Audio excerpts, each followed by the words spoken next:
Nigututhukire gicanjamajo ya ceceni ya borithi ya Athi River thutha wa mĩĩrĩ ya ciana igĩrĩ cia ũkũrũ wa mĩaka 3 na 4 kuonekana buti-ini ya ngari ĩmwe ya iria cihingĩrĩirio ceceni-inĩ ĩyo ya borithi. Aciari a Alvina Mutheo na Jackton Odhiambo mahũrire riboti ya kũũragwo ciana ciao tarĩki 11 mweri wa gatandatũ, kũrĩa methirwo o nginyagia makĩanĩrĩrithio no matigana kuonekana. Thikũ 19 thutha ũcio mũndũrũme ũmwe ekinyia borithi-inĩ ĩyo kũgĩra ngari yake ĩrĩa yahingĩrĩirio mĩeri 3 mĩthiru thutha wa gũkuruhanio mũtino-inĩ wa barabara.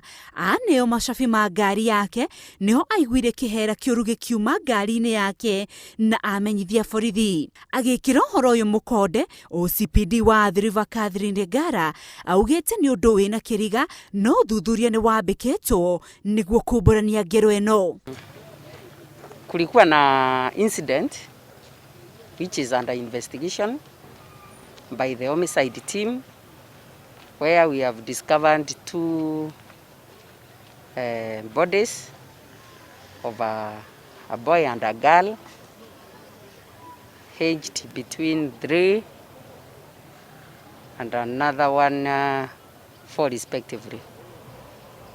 It was found in a vehicle which has been lying at our station yard since March after an injury accident.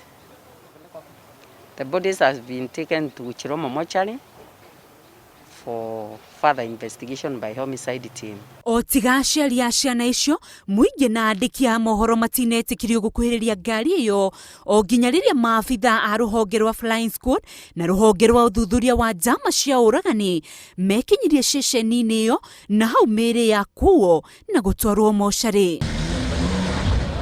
Nĩ gĩko gĩtigĩte kĩkageo ceceni-inĩ ĩno ya borithi ona itũra rĩothe rĩa Athi River, mũingĩ ũkĩũrio kũhorera nĩguo kũhe kanya ũthuthuria na kinyi ũtabanio ũrĩa ũgũcokia ciũria cia nũ woragire ciana ici na mĩĩrĩ yao yakinyirie atĩa ceceni-inĩ ĩno ya borithi.